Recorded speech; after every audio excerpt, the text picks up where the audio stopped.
Okay, so hello people, this is your channel CTV and in this video we are going to do further questions, right? अब इधर start करते हैं descriptive question से. ZED limited is availing services of MEA. तो वो MEA की service avail कर रहे हैं. वो काय के लिए? अपने पेरोल ऑपरेशन के लिए. तो पेरोल कॉस्ट अकाउंट्स फॉर 65%.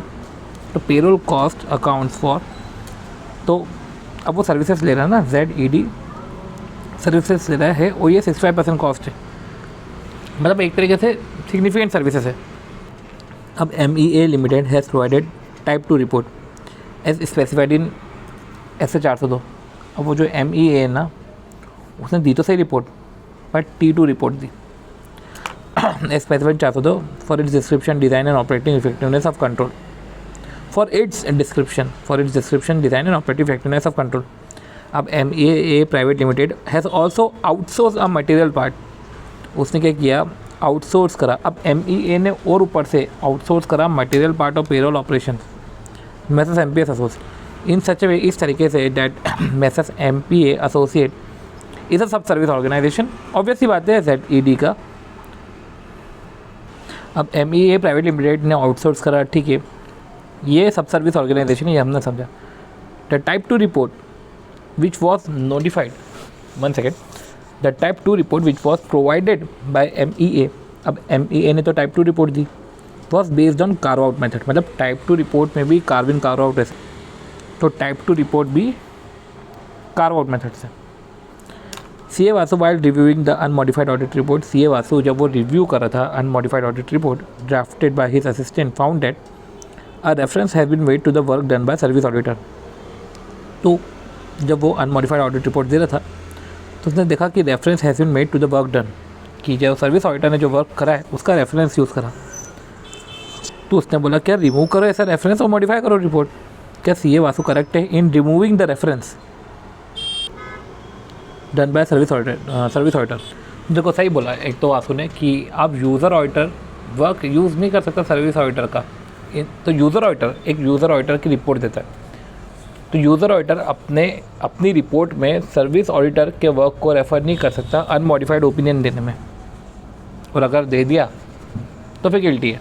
दे दिया तो भी यूज़र ऑडिटर का जो रिस्पॉन्सिबिलिटी होती है फॉर ऑडिट ओपिनियन वो अफेक्ट नहीं होगी. तो ठीक है, डायरेक्ट क्वेश्चन था. अगला, सुधर्मा लिमिटेड एक लिस्टेड कंपनी है, ऑपरेशन अक्रॉस इंडिया. तो सुधर्मा लिमिटेड एक लिस्टेड कंपनी है और ऑपरेशन अक्रॉस इंडिया है. अब Sudharma limited appointed SDM appoint किया joint auditor for 1920 after making sure that all of them are qualified to be appointed as statutory auditor. तो पहले make sure कर दिया कि सारे क्वालिफाइड है. उसने इशू करा engagement letter to all of them. तो ठीक है ना, but as what not clear, as कुछ पॉइंट में क्लियर नहीं है, तो उसने रिक्वेस्ट करा कि यार चेंज कर दो. अब this change will not impact the ultimate opinion. ये जो चेंज है टर्म्स ऑफ एंगेजमेंट में, ये कोई इम्पैक्ट नहीं क्रिएट करेंगे ultimate opinion on the financial statement. Engagement letter contain details of objective, scope of audit, responsibility of auditor, framework. Also contain reference to be expected from content of audit report. Okay, content of audit report from all 3 joint auditor. In your opinion what was the discrepancy in the engagement letter?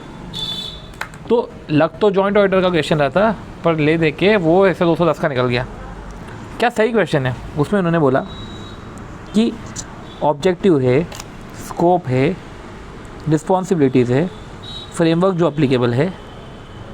देखो objective है, scope है, framework जो applicable है, responsibility of auditor है, management responsibility नहीं देके रखा है.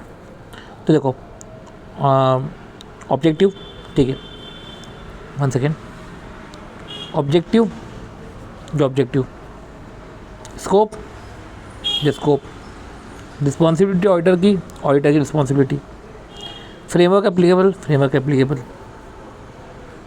पर अब मैनेजमेंट की रिस्पॉन्सिबिलिटी नहीं थी, तो इन द गिवन सिनेरियो अगर देखे तो सब कुछ था, पर मैनेजमेंट की रिस्पॉन्सिबिलिटी नहीं लिखी हुई थी, तो वो भी लिखना ज़रूरी है ना. इसका भी ये पर्टिकुलर निमोनिक होगा, समझने का तरीका है. डायरेक्ट क्वेश्चन है, कोई दिक्कत नहीं.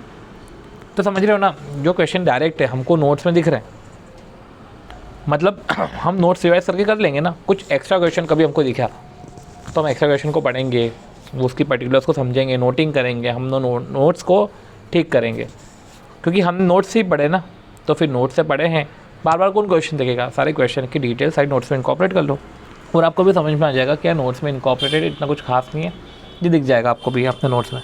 अगर आप ये रेफ़र करते हो तो ठीक है, अदरवाइज़ जो है बाकायदा मैं आपको ये प्रोवाइड कर दूँगा। अब OM limited is a company जो इंगेज है business of manufacture spare part में। तो जो OM लिमिटेड, जो OM कंपनी है, तो OM limited is a company engage in business of manufacturing spare part, तो स्पेयर पार्ट मैन्युफैक्चर करिए, राइट। तो OM स्पेयर पार्ट मैन्युफैक्चर करी। शांति एसोसिएट स्टैट्यूटरी ऑडिटर है, 1 सेकेंड यार, ये ऑफ द कंपनी, एंड अब शांति स्टैट्यूटरी ऑडिटर है of the company. During the course of audit see Shanti notice that company has major customer, तो इनका मेजर कस्टमर ना Korean है, right, from south Korea, north Korea तो लिख भी नहीं सकते। Owing to an outbreak of war and subsequent destruction leading to government ban of import export in South Korea। अब ऐसा हो गया कि जब मेजर कस्टमर इनके कोरिया के है, बैन लग गया। अब ये तो लग रहा है कि गोइंग कंसर्न वाला क्वेश्चन है। The demand from Korean market ended for unforeseeable future, unforeseeable time period. जब डिस्कस करा मैनेजमेंट से, CA Shanti was told that the company is in process of identifying new customer, right, ढूंढ रहे अब नए customer. CA Shanti understand that though the use of going concern assumption is appropriate पर material, देखो, though the use of going concern assumption is appropriate पर material uncertainty exist with respect to identification of new customer. Going concern चलो ठीक है, वो अभी तक गई नहीं है, वो नया कस्टमर ढूंढ रही है, पर material uncertainty exist in respect of identification of new customer.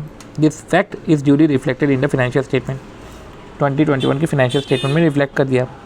CA Shanti deal कैसे करेगा इस with this matter in audit report 2021 in accordance with the ऐसे, जो क्या कंपनी गोइंग कंसर्न के हिसाब से बनती है, पर अगर कुछ की इंडिकेटर मिलते हैं विच सिग्निफिकेंटली डाउट और the ability to continue as going concern, तो ये one of the operating indicator है। हमने बहुत सारे इंडिकेटर पढ़े, मैं आपको नोट्स से बताता हूँ। तो देखो, बाकायदा ऑपरेटिंग इंडिकेटर है, देखो, cause significant doubt to continue as going concern, financial condition है, ऑपरेटिंग कंडीशन है, ये ऑपरेटिंग कंडीशन का बना के रखा है। तो उसमें एक डायग्राम में ये था कि की कस्टमर आपके लूज़ हो गए, तो सिग्निफिकेंट डाउट क्रिएट हो गया।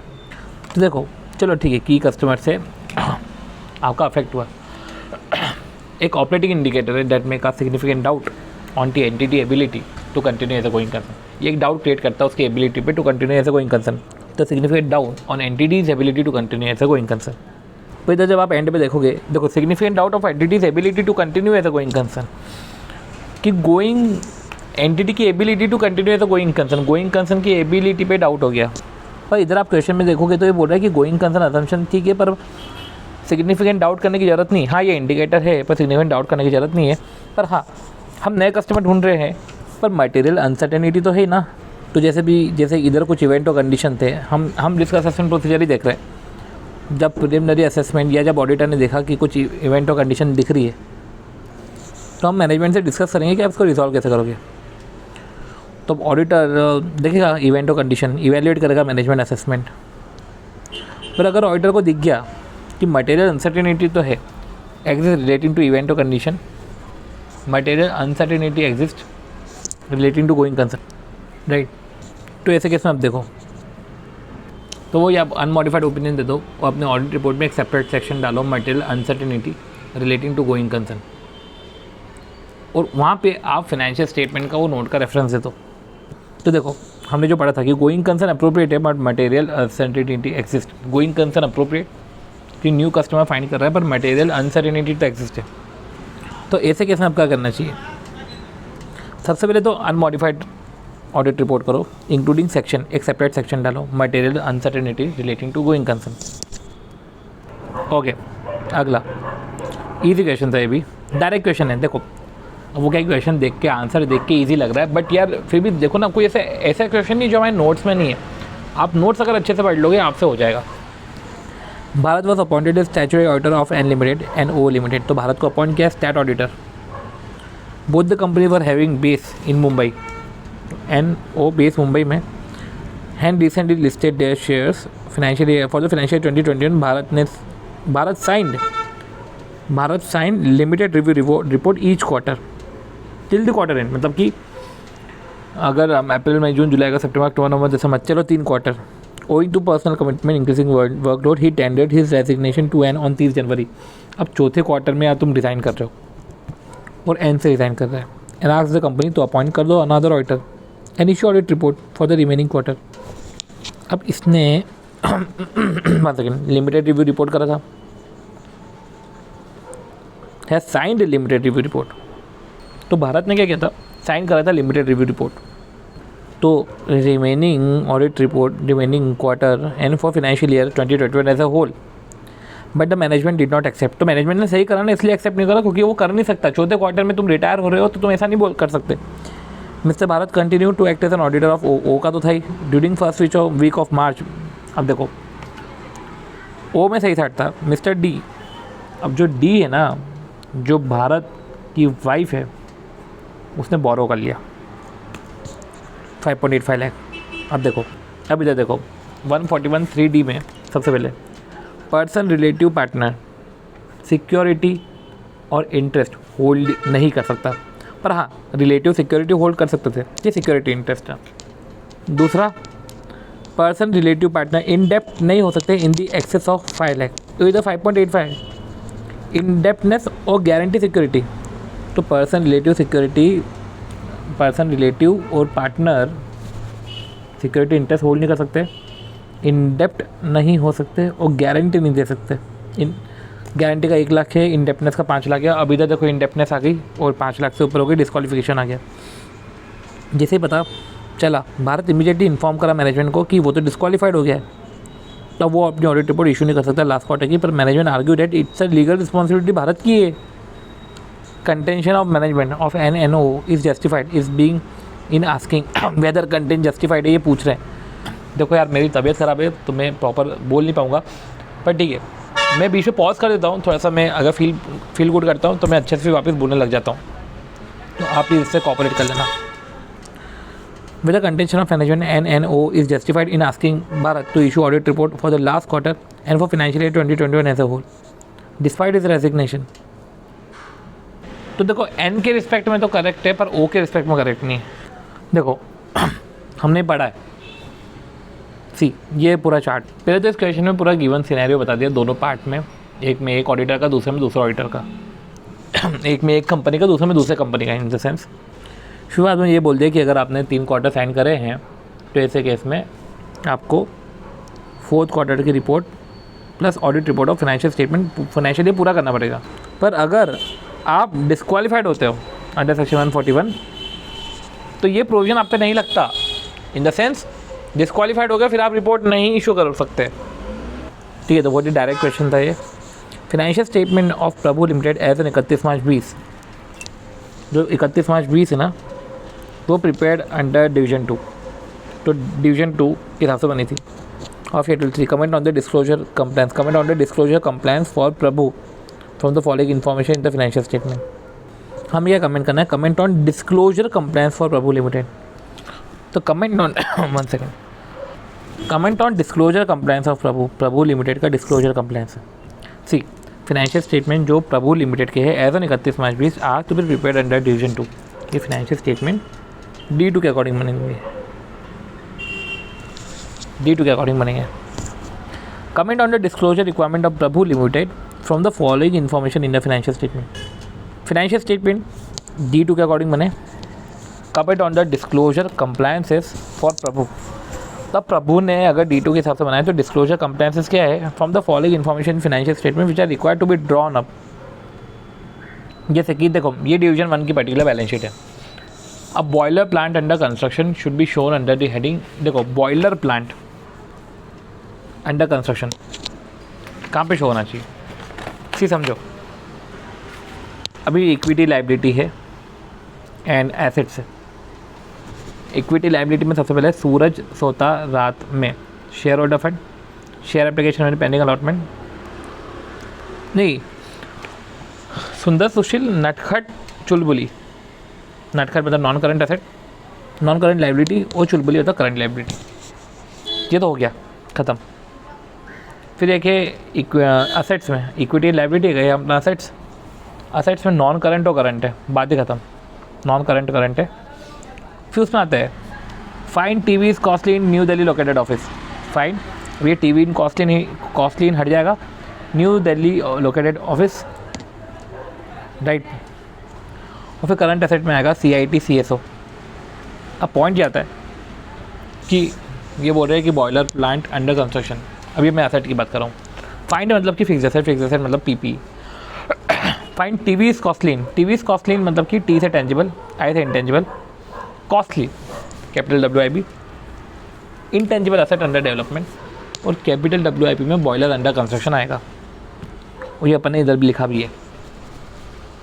Find TV is costly in new Delhi located office, N से नॉन करंट इन्वेस्टमेंट, D से DTL, L से long term loans and advances, और O से other non current asset, right. तो एक non current, other non current, फिर current, उसमें other current आएगा एंड में, नॉन करंट उसमें आएगा एंड में अदर नॉन करंट। तो करंट है तो उसमें आएगा अदर करंट एसेट। चलो देखो, अब दूसरा क्वेश्चन क्या था, कैश एंड कैश इक्विवेलेंस। देखो ये अच्छा पॉइंट है, कैश एंड कैश इक्विवेलेंस में 1.25 करोड़ है, deposited with nationalise bank on 31 March 20। Cash and cash equivalent deposit करें नेशनलाइज बैंक में 31 मार्च 20 को, 18 महीने। कैश इक्विवेलेंस इंक्लूडिंग 1.25 करोड़ जो हमने डिपॉजिट करे नेशनलाइज बैंक में, तो आपने बैंक में डिपॉजिट करे, 18 महीने का पीरियड है। मैं आपको कैश एंड कैश इक्विवेलेंस का बता दूं कि जो डिपॉजिट जो 12 महीने से आता है वो अदर फिनेंशियल एसेट में चले जाता है, तो वो कैश एंड कैश इक्विवेलेंस नहीं है।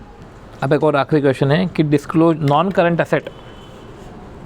एसेट में include under the caption biological asset other than bearer plant. Okay, non current asset में होगा biological asset other than bearer plant 1.5 crore being cost of cultivation of bringing to yield level. अब जैसे कि non current asset में include है, right. अब non current asset है, current तो नहीं है, biological asset other than bearer plant, तो जो 1.5 करोड़ रुपए लगे biological asset for bringing into yield level the cashew nut trees, क्या लिखा sum 1.5 crore, the cashew nut trees whose yield period according to estimate वो shall not be less than, मतलब कि less than 10 नहीं है, वो 10 साल या 10 साल से ऊपर ही जाएगा, उसको यील्ड लेवल पे लाने के लिए 1.5 करोड़ लग गए।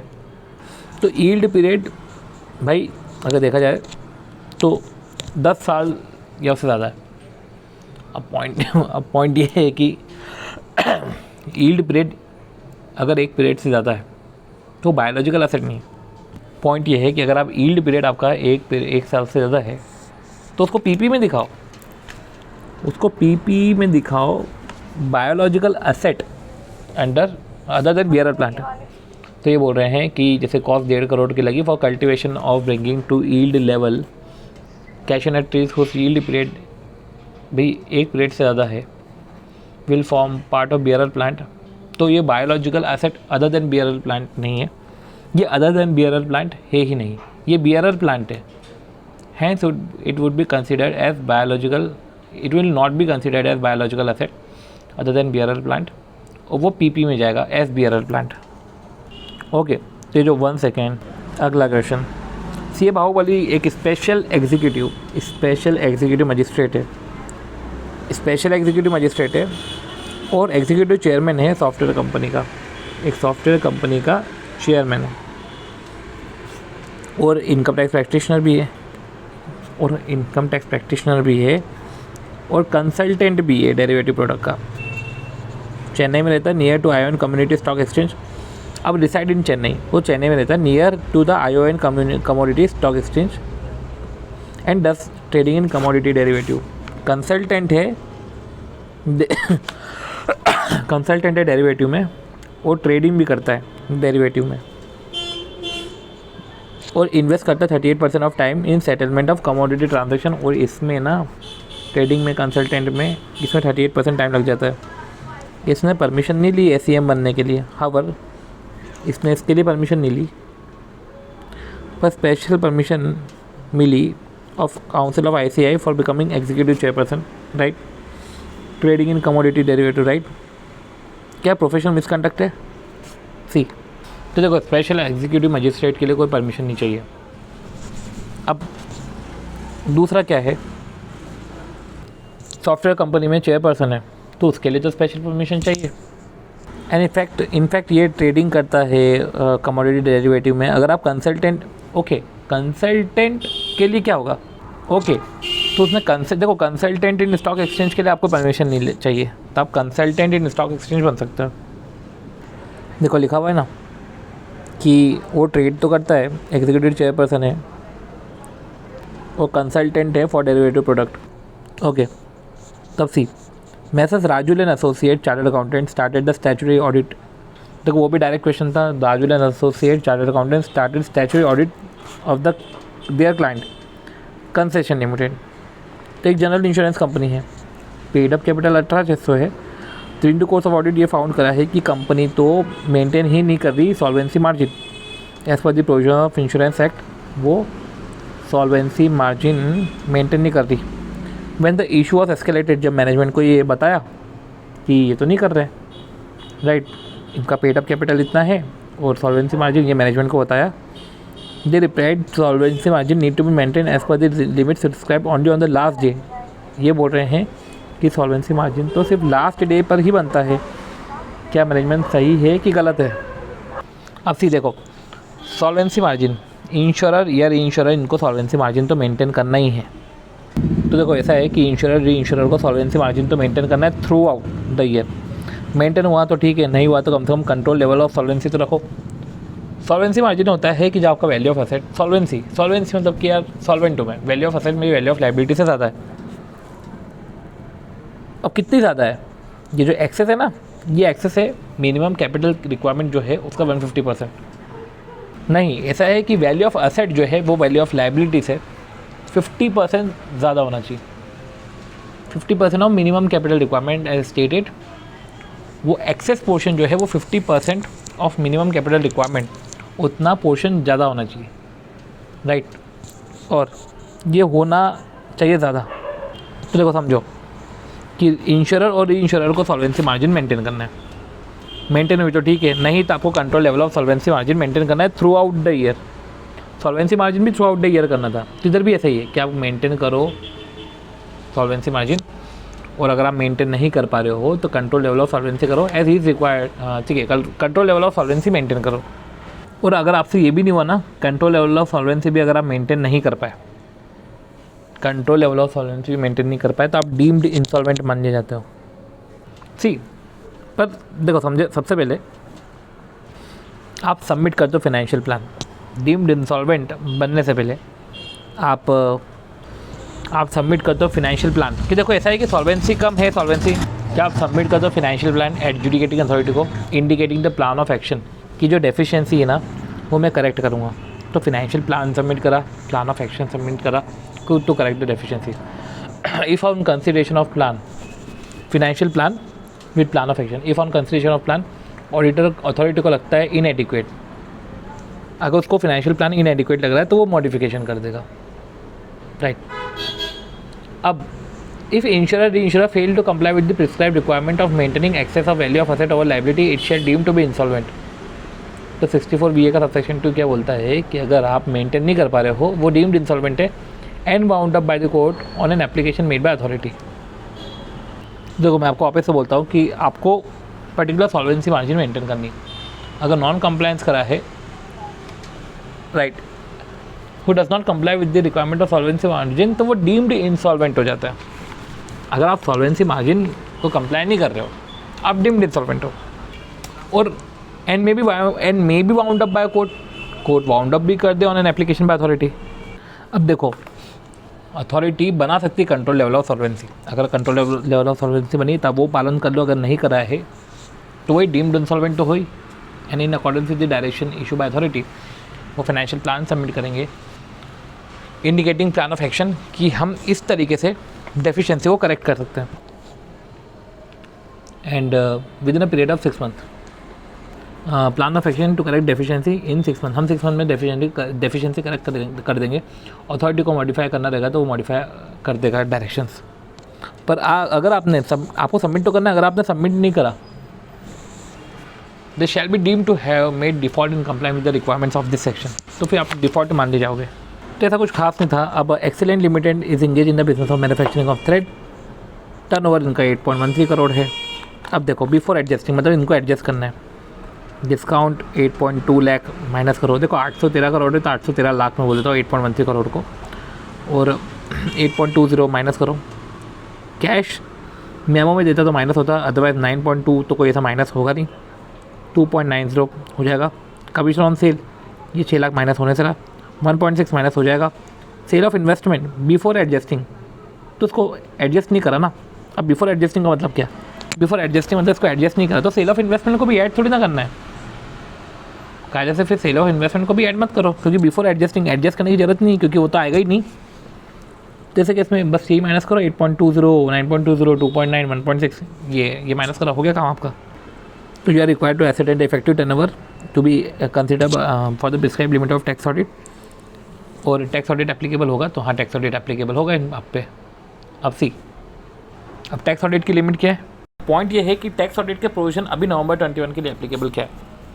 तो देखो, जो पर्टिकुलर पर्सन जो बिज़नेस करता है, राइट, अगर बिज़नेस सेल्स ग्रॉस रिसिप्ट अगर 1 करोड़ से ज़्यादा है, राइट, अब इसमें पर्टिकुलर ना एक प्रोविजो और ऐड हो गया है, वो मैं आपको बताता हूँ कि अगर आपको जो सेल टर्नओवर ग्रॉस रिसिप्ट है इन बिज़नेस, चलो 1 करोड़ से ज़्यादा है तो उस पर आपको लगता है, पर प्रोवाइडेड अगर जो भी उसको पैसे रिसीव हुए हैं इंक्लूडिंग अमाउंट रिसीव, जो भी सेल वेल से जो भी ग्रॉस रिसिप्ट उसको ही हो, पर कैश में सिर्फ अप टू 5% तक है। एंड साथ ही साथ पेमेंट में भी जो भी एक्सपेंडिचर हो रहे हैं, right, during the previous year, और कैश में पेमेंट अप टू 5% है। देखो मैंने पेमेंट बोला और एक रिसिप्ट बोला, इनकम एक्सपेंडिचर नहीं, क्योंकि इनकम में एक्रूवल भी आ जाता है ना। तो जो भी रिसिप्ट हुई है तो कैश बैंक से आ सकता है, तो उसमें कैश 5% तक, पेमेंट में कैश 5% तक। जैसे कैसे 5 करोड़ लिमिट है। एंड सी जो टैक्स ऑडिट की एप्लीकेबिलिटी का जो टर्नओवर का क्राइटेरिया है, वो टर्नओवर का क्राइटेरिया इधर दे के रखा है, राइट। तो चीज़ें सब सॉर्टेड है, सब दे के रखा है। CA पारस जो ऑडिटर ऑफ वर्धमान, अब जो पारस है वो वर्धमान का ऑडिटर है, has delegated the following work to his article, questionnaire और लेटर फॉरवर्डिंग ड्राफ्ट ऑब्जर्वेशन, ठीक है, cash verification, issue of memorandum of cash verification and other physical verification, recording the result there of in books of client, कि cash verification other physical verification, तो ये सब तो कर सकता है, तो साइनिंग नहीं कर सकता। ये देखो व्हाट कैन बी डेलीगेटेड, इसको बाकायदा सेपरेटली बताया था, जिसमें कैश एसेट वेरिफिकेशन भी आया है कि क्या आप कैश एसेट वेरिफिकेशन भी करवा सकते हो, अकाउंटिंग वाला मैटर दे सकते हो, पर साइनिंग फाइनेंशियल स्टेटमेंट वही, मतलब कि आप किसी पर्सन को ये नहीं बोल सकते, अलाउ नहीं कर सकते to sign other than person not being a member or person not being a partner on his behalf or on behalf of firm. तो अगर आपने अलाउ करा टू साइन, अगर आपने किसी को अलाउ करा टू साइन, आप किसी को अलाउ कर रहे हो टू साइन, राइट, पर आपने अलाउ करा पर्सन को टू साइन, पर वो जो पर्सन है नॉट बीइंग अ मेंबर और नॉट बीइंग अ पार्टनर, ना तो वो मेंबर है और चलो मेंबर है पर वो पार्टनर नहीं है, तो ऐसे केस में अगर आपने उसको बोल दिया साइन करने का on his behalf or on behalf of firm on any balance sheet PNL report certificate, तो आप गिल्टी हो। तो इधर आपने अलाउ करा है, राइट, आर्टिकल को, मतलब person not being a member और नॉट बीइंग अ पार्टनर, आपने उसको असाइन करा, आपने उसको अलाउ करा to sign the financial statement. आपने कैसे अलाउ कर दिया to sign the financial statement, तो ऐसे केस में गिल्टी हो। हाँ, पर उसके अलावा आप 10 चीज़ें आप उसको असाइन कर सकते हो, पर signing of balance sheet PNL report certificate ये सब नहीं असाइन कर सकते। फिर Sheetal and company LLP firm of chartered accountant, उसने was appointed as auditor. The audit work complete हो गया, audit team was involve in the field work, audit work complete, the audit team was involve in the field work, उसको come across हुए various observation during the course of audit of NBSC and has also limited understanding about the exceptions which are required to be reported. तो ये para 3 का exception reporting है, direct question है। Okay अब समझो, सी ये तो पैरा 3 का एक्सेप्शन रिपोर्टिंग है. They would like to understand in detail regarding the obligation on part of auditor in respect of exceptions in his report. अब एक्सेप्शन से तब क्या करें? तो देखो, आपको एक्सेप्शन से रिपोर्ट करने हैं, आप इसके अलावा और भी वैसे कुछ रिपोर्ट नहीं कर सकते. तो statement regarding any of the items refer to in para 3 above is unfavourable और क्वालिफाइड, और आपको लग रहा है कंप्लायंस नहीं करा है, तो ऑब्लिगेशन है ऑडिटर की एक रिपोर्ट बनाओ content details of such sub qualified statement non compliance as the case में भी in respect of the company, और फिर आप उसको जो है सबमिट करो. अगला है कि employees of MIG have to travel frequently for business purpose. तो जो एम्प्लॉयज़ हैं ना MIG के, अरे ये तो डायरेक्ट क्वेश्चन है राइट. इसमें देखना कि employee of MIG have to travel frequently business purpose. तो कंपनी ने चिन्मय ट्रैवल के साथ कॉन्ट्रैक्ट कर लिया फॉर बुकिंग ये सब. As per contract terms Chinmay travel raise करता है monthly bill. The bill raise by Chinmay travel वो ह्यूज अमाउंट का है. तो मैनेजमेंट ने डिसाइड किया कि यार बिल जो रेज करा है चिन्मय वो ह्यूज अमाउंट का रेज करा है. मैनेजमेंट ने डिसाइड किया कि ऑडिट करते हैं. Audit conducted of the process. तो ये ऑपरेशन ऑडिट है. और एक ऑडिटर की क्वालिटी क्या होनी चाहिए for of such operation audit, ये डायरेक्ट क्वेश्चन है. ये आपको नोट से मिल जाएगा. Gautam Mahavir partner of CA firm, one incharge of head and other incharge. देखो ये पार्टनर है, one incharge of head office HO and other incharge of branch. Person incharge जो 50 किलोमीटर के बाहर है फ्रॉम द म्यूनसिपल लिमिट. तो देखो पहले तो हम ब्रांच ऑफिस की बात करते हैं कि ऑफिस इज़ अ प्लेस. पहले तो ब्रांच ऑफिस में सबसे पहले ऑफिस वो प्लेस होता है, एक प्लेस जहाँ पे नेम बोर्ड रहता है इस फिक्स. वो प्लेस जहाँ पे नेम बोर्ड फिक्स होता है, वो प्लेस जो लेटर हेड में मेंशन रहता है. प्लेस जहाँ पे नेम बोर्ड पे फिक्स होता है, प्लेस जहाँ पे नेम बोर्ड फिक्स होता है, एंड प्लेस जो लेटर हेड में मेंशन है. अब नेम बोर्ड इंडिविजुअल का ही जाएगा रेसिडेंस में, और अगर ये office right more than one office है तो हर ऑफिस में सेपरेट इंचार्ज है. सेपरेट इंचार्ज में मेंबर वो या तो पार्टनर और एम्प्लॉय हो.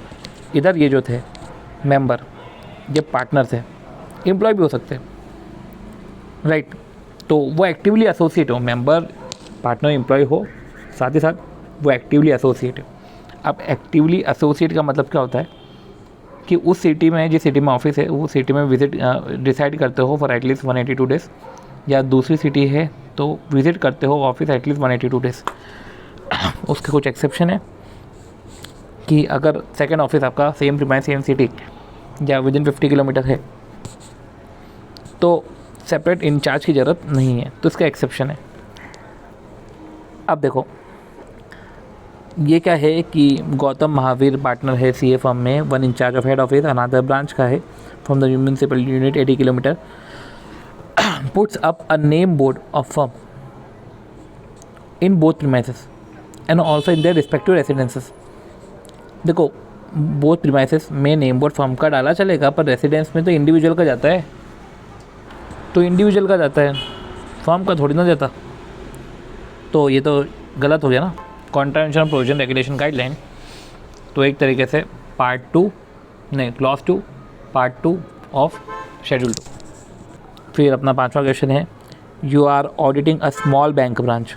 एक स्मॉल बैंक ब्रांच को ऑडिट कर रहे हो with staff strength of manager, cashier and 3 other staff. Manager, cashier and 3 staff. Among allocation of work right. Auditing small bank branch, staff strength इतनी ही है. Among allocation of work for other areas, P जो peon है opens all the mail and forward it to the concern person. तो among allocation of work for other areas, P who is a peon, P तो peon है, opens all the mail वो mail open करता है and forward it to concern person. तो P concern person को forward करता है. He does not have signature book so as to check the signature on important communication. जैसे कि वो मेल ओपन करता है एंड फॉरवर्ड करता है कंसर्न पर्सन को. अब मेल में अगर इम्पॉर्टेंट पर्सन की सिग्नेचर है तो उसका अगर सिग्नेचर बुक होनी चाहिए ताकि वो सिग्नेचर चेक करे, वो ये देखे क्या यार इम्पॉर्टेंट कम्युनिकेशन है तो उस हिसाब से वो डिलीवर करे. Q has position. देखो P तो प्यून है राइट. तो ये PQR, P मैनेजर है, 1 second, P who is a peon, okay 3 staff, PQR में P अपना प्यून है, Q के पास सारे बैंक फॉर्म का ठीक है पोजीशन है। He maintains records meticulously which you have test check also, however no one among staff regularly check. तो Q के ऊपर कोई चेक करने वाला ही नहीं है, इधर P के पास सिग्नेचर बुक नहीं है। अब आपको इन्फॉर्म कर दिया गया था कि स्मॉल ब्रांच में शॉर्टेज ऑफ मैन पावर है, it is not possible to check the work and records, give your comment. अब देखो सीधा इधर अगर हम देखें तो कम्युनिकेशन, सबसे पहले तो प्यून ओपन कर रहा है मेल, सिग्नेचर बुक नहीं उसके पास, तो भैया प्यून तो सबसे पहले मेल ही ओपन नहीं कर सकता, प्यून क्यों मेल ओपन कर रहा है? लेटर एडवाइजेस करस्पॉन्डेंसेस, एक रिस्पॉन्सिबल ऑफिसर इसे ओपन करेगा, सिग्नेचर बुक होगी उससे वो टैली करेगा। दूसरी बात बैंक फॉर्म किसी कस्टडी में है, वो मेटिकुलसली उसको रख रहा है। बैंक फॉर्म एक की पोजीशन में होना चाहिए और दूसरा रिस्पॉन्सिबल ऑफिसर जो है उसको चेक करेगा, ये होना चाहिए जब कस्टडी में, और अनदर रिस्पॉन्सिबल वेरीफाई करेगा सारा प्रोसेस पूरा। तीसरा पावर है मैन पावर, तीसरी चीज़ है मैन पावर, तो वो एडिक्वेट होनी चाहिए so that they can check the work and records, तो वो एडिक्वेट होनी चाहिए so that they can check the work and record. अगला क्वेश्चन है, अरहम बैंक है receive an application from pharmaceutical company for take over of their outstanding term loan. तो Arham bank को एक एप्लीकेशन रिसीव हुई कंपनी से फॉर टेक ओवर, क्या आप take over of their outstanding term loan, क्या आप टर्म लोन को टेक ओवर कर लो secure on the assets. Okay, मतलब कि take over of their outstanding term loan secure on its asset, कि हमने तो एसेट सिक्योरिटी भी दी थी, right. Avail from an outstanding with the nationalised bank, Arham limited require you to make a due diligence. उसने बोला कि आप हमारा आउटस्टैंडिंग टर्म लोन ले लो जो सिक्योर्ड है ऑन इट्स एसेट, कि एसेट भी है वो टर्म लोन भी है, आप बेच के सब कर देना। तो secure on its asset availed from an outstanding with the nationalised bank, Arham limited requires you to make a due diligence. Arham limited ने आपको बोला कि आप ड्यू डिलिजेंस करो in the area of asset of pharmaceutical company, specially with reference to valuation aspect of assets. देखो कि assets कितनी है, लायबिलिटी कितनी है, क्या एसेट उन्होंने ओवर वैल्यू तो नहीं दिखा के रखी है। State what may be your area of analysis in order to ensure that asset are not stated overvalued। तो कौन कौन से एरियाज देखोगे ये पता करने के लिए कि एसेट ओवर वैल्यू तो नहीं है जैसे कि अब रिसीवेबल है, तो ensure that asset are not stated over valued. आप ये देखोगे कि रिसीवेबल कितने कलेक्टेबल है, कितने अनकलेक्टेबल है, और फिर ये देखेंगे कि एसेट वो रिसीवेबल बैलेंस शीट में कितने हैं, राइट। उसके हिसाब से आप जो है इंश्योर करोगे कि asset are not stated over value. देखोगे कि बैलेंस शीट में कितने दिखा रहे हैं, क्या पूरा का पूरा ही दिखा रहे हैं। इन्वेंट्रीज है, तो इन्वेंट्रीज में ऑब्सोलेट स्लो मूविंग इन्वेंट्रीज कितनी है, राइट। तो area of analysis in order to ensure asset are not stated over value, तो आप ये एरियाज ऑफ एनालिसिस करोगे। मतलब एसेट ओवर वैल्यू नहीं होना चाहिए, तो मैं वो सारे एरियाज देखूंगा अपने आप को इंश्योर करने के लिए कि एसेट ओवर वैल्यू नहीं हो। तो ऐसे प्लांट एंड मशीनरी में भी देखेंगे कि कोई सा ओल्ड प्लांट एंड मशीनरी है, अंडर यूज्ड है, fall in the market value है, एसेट्स कुछ लिटिगेशन में फिर भी वो एसेट है, राइट। तो ये सब चीज़ें है, नोट्स में गिवन नहीं है। तो ये डायरेक्ट क्वेश्चन है, जो नए क्वेश्चन है, तो एक नए क्वेश्चन की हमने बात कर ली, वो प्यून वाला क्वेश्चन, वो ईजी क्वेश्चन है बट वो नया हमारे लिए। फिर while the audit team has identified various matters they need your advice to include the same in your audit report, कि long term borrowing from the parent. अब देखो, अब कारों की अगर हम बात करें तो सी पैरा 3, अब पैरा 3 उस फर्स्ट पे फिक्स एसेट है, राइट। सेकंड पे इन्वेंट्री है, थर्ड पे loan by company, loan company दे रही है, लोन टू डायरेक्टर है, पांचवा डिपॉजिट है, छठा कॉस्ट है, सातवां स्टैट्यूटरी है, आठवां रीपेमेंट है, नौवां आईपीओ है, 10वां फ्रॉड है, 11वां मैनेजरियल रेम्यूनरेशन है, 12वां निधि है, 13वां रेम्यूनरेशन है, 14वां non cash transaction preferential allotment है, 15 नॉन कैश ट्रांजेक्शन है, 16वां आरबीआई है, ठीक है।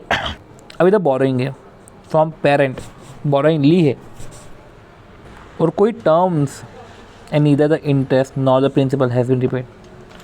तो ना तो टर्म्स एंड कंडीशन है, ना तो and neither interest nor principal, घर की बात हो गई मतलब। अब देखो आपने ट्रांजेक्शन, देखो इधर बोरिंग है, राइट, इधर बोरिंग है माना। तीसरा पॉइंट हमारा और चौथा पॉइंट हमारा लोन टू डायरेक्टर है, पांचवा हमारा डिपॉजिट का है, आठवां रीपेमेंट है। तो हाँ, दिमाग में आ सकता है क्या रीपेमेंट ऑफ लोन भी तो हो सकता है ये, तो उससे ज़्यादा बेटर है कि रिलेटेड पार्टी ट्रांजैक्शन। उधर जो रीपेमेंट ऑफ लोन है वो एक फिनेंशियल इंस्टीट्यूशन है, bank, financial institution, debenture holder. तो पहले क्या आपने डिफ़ॉल्ट करा है, हाँ कि ना? अब 1 सेकेंड, डिफ़ॉल्ट करा है तो पीरियड एंड अमाउंट कि इतने पीरियड है और इतना अमाउंट है। और इनफैक्ट पीरियड और अमाउंट तो ठीक है, मैंने से बॉरोवर मैंने जो है लोन लिया था, रीपेमेंट है तो इतने पीरियड का है एंड अमाउंट। और इनफैक्ट लेंडर वाइज डिटेल भी आती, पर वो डिवेंचर होल्डर में नहीं जाती। तो रीपेमेंट ऑफ लोन मतलब कि लोन डिफ़ॉल्ट, अगर लोन रिलेटेड पार्टी से लिया है उधर डिफ़ॉल्ट कर रहे तो वो 13 में जाएगा। और बोरोइंग के लिए कुछ है ही नहीं ना, सिर्फ डिपॉजिट से बोरोइंग के लिए कुछ नहीं है। देखो ये पर्टिकुलर जो हमने देखा था, the long term borrowing from parent, कोई एग्री टर्म्स पे नहीं है, ये रिपीट क्वेश्चन है और ये नोट्स में भी गिवन है। अब देखो अगला, राइट, 1 सेकेंड, हाँ, 2.35 लाख पर month is pay to rare associate partnership firm, जो रिलेटेड पार्टी है, in accordance with the provision for marketing service, क्योंकि उन्होंने मार्केटिंग सर्विसेज हमको दी, बेस्ड ऑन इंडिपेंडेंट असेसमेंट। ये जो है आर्म लेंथ प्राइस से 0.33 ज़्यादा है, 2 लाख देना था। अब ट्रांजेक्शन अकाउंट हुए हैं फाइनेंशियल स्टेटमेंट में बेस्ड ऑन दी अमाउंट पे 2.35 के अकॉर्डिंग। वो कोई सेपरेट डिस्क्लोजर नहीं करा इन नोट्स, जो नोट्स में करना था, फॉर्मिंग पार्ट ऑफ अकाउंट्स, जहाँ पे रिलेटेड पार्टी ट्रांजेक्शन हाईलाइट करना था। सबसे पहले हमको देखें कि जो भी ट्रांजेक्शन रिलेटेड पार्टी के साथ होते हैं, हमको तो रिपोर्टिंग में यही करना है कि जो ट्रांजेक्शन रिलेटेड पार्टी के साथ होते हैं वो 178, 188 कंप्लाई करते हैं। और अगर करते हैं तो डिस्क्लोज करो डिटेल। सबसे पहले सारे transaction with related party in compliance with 177, 188 and where applicable details have been disclose in financial statement. तो देखो 178 188 का कंप्लायंस कर रहे हैं सारे ट्रांजेक्शन एंड डिटेल्स क्या फाइनेंशियल स्टेटमेंट में डिस्क्लोज है, राइट। तो आपको 178 188 का तो कंप्लायंस करना ही है, और अगर कंप्लायंस हो रहा है तो आपको डिस्क्लोजर भी देना है। अब देखो अगला क्वेश्चन है कि Nalanda is a PSU engage in a production of electricity solar powered. 1 second, तो Nalanda limited is a PSU जो इंगेज है। अब ये जो PSU है ना, ये किस में इंगेज है? इलेक्ट्रिसिटी प्रोडक्शन में from solar power. It has commission new project near Pondicherry with a new technology और कॉस्ट है 8500 करोड़ की। Project has been seen delay in commencement, cost over run कर रही है। तब state of matters as a comprehensive audit by CAG may cover. अब comprehensive audit करना है तो matter under comprehensive audit may cover, तो matter that comprehensive audit may cover by CAG. तो state matter that comprehensive audit state the matter that a comprehensive audit by CAG may cover is reporting on the performance। उस project की efficiency and effectiveness, उस project की efficiency and performance के लिए कि मेरे को रिपोर्टिंग करनी है। मैंने ये नहीं बोला कि सही है, मेरे को रिपोर्टिंग करनी है कि उसका परफॉर्मेंस, उसकी एफिशिएंसी प्रोजेक्ट की सही है कि नहीं, उसके लिए मेरे को कॉम्प्रिहेंसिव ऑडिट करना है। एंड देन कॉम्प्रिहेंसिव ऑडिट के ये मैटर्स है, ये जो matters cover in comprehensive audit, तो बहुत ही ये भी डायरेक्ट क्वेश्चन है, राइट। अगला, you are appointed as auditor of Nemi. आप नेमी के ऑडिटर हो, आप नेमी लिमिटेड के ऑडिटर हो, which a company providing information technology service across the globe. IT service दे रहे हैं। नेमी का टर्नओवर जो है 22 करोड़ है, 15 बिजनेस यूनिट है और 130 ब्रांच है। आपको रिपोर्ट ड्राफ्ट करनी in case where component audit report on financial statement. जब नेमी के component, how will you draft, आप रिपोर्ट कैसे ड्राफ्ट करोगे? जब component auditors report on financial statement under an accounting framework, तो कंपोनेंट ऑडिट रिपोर्ट, ठीक है, तो जो कंपोनेंट की ऑडिट रिपोर्ट है ऑन फाइनेंशियल स्टेटमेंट, उसका फ्रेमवर्क ही अलग है, राइट। तो ये अकाउंटिंग फ्रेमवर्क अलग है और ये ऑडिटिंग फ्रेमवर्क अलग है। तो ये पर्टिकुलर पेज है और इस पेज में सारा आंसर पूरा देख रखा है, डायरेक्ट क्वेश्चन है ये। अगला देखते हैं, आखिरी, ओके, एक और है, मतलब 2 और है। Adesar private limited is engaged in the real estate, वो रियल इस्टेट में इंगेज है। तो अदेसर प्राइवेट लिमिटेड इंगेज है रियल इस्टेट बिजनेस में, राइट, वो रियल इस्टेट बिजनेस में इंगेज है। तो भाई रियल इस्टेट बिजनेस है।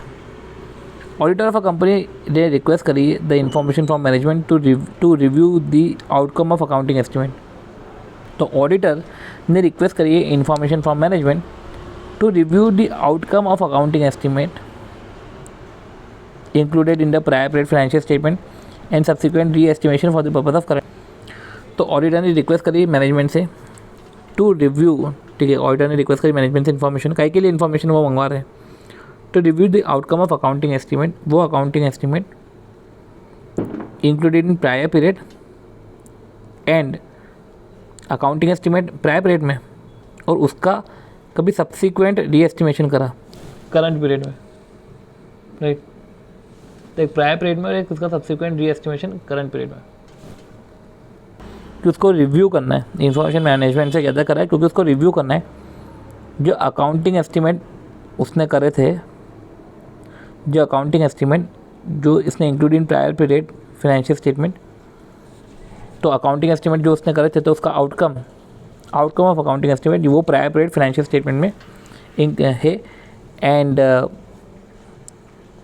सब्सिक्वेंट री एस्टिमेशन, राइट, उसका सब्सिक्वेंट री एस्टिमेशन भी हुआ होगा for the purpose of current period, right. अब management has refuse the information to auditor saying that review of prior period information should not be done by the auditor, कि भाई prior period information तुम क्यों check करोगे। तो review of prior period ये 720 मुझे लग रहा है, 720 या 710, मतलब जो प्रायर पीरियड का जो भी है पर्टिकुलर। 1 सेकेंड, अकाउंटिंग एस्टिमेट 540 आ गया है।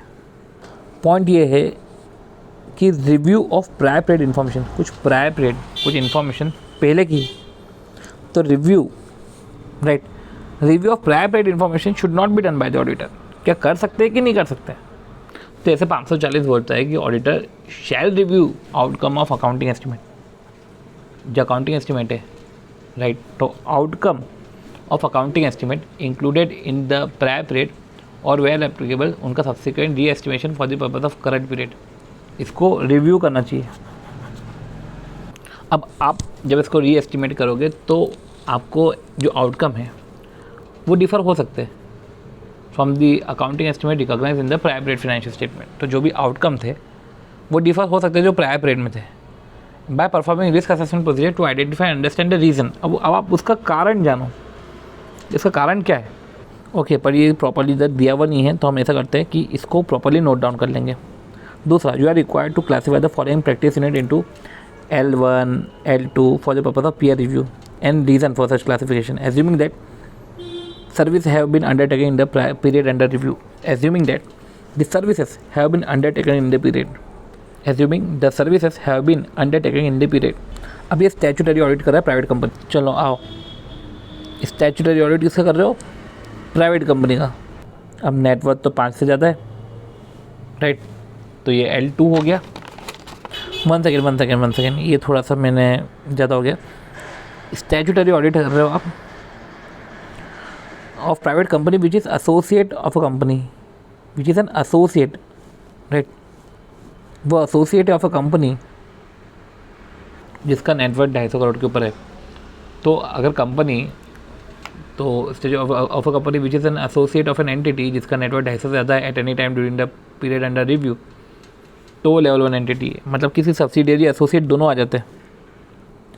दूसरा, statutory audit of mutual fund company, ये mutual fund, right, mutual fund और आरआरबी की ब्रांच, राइट।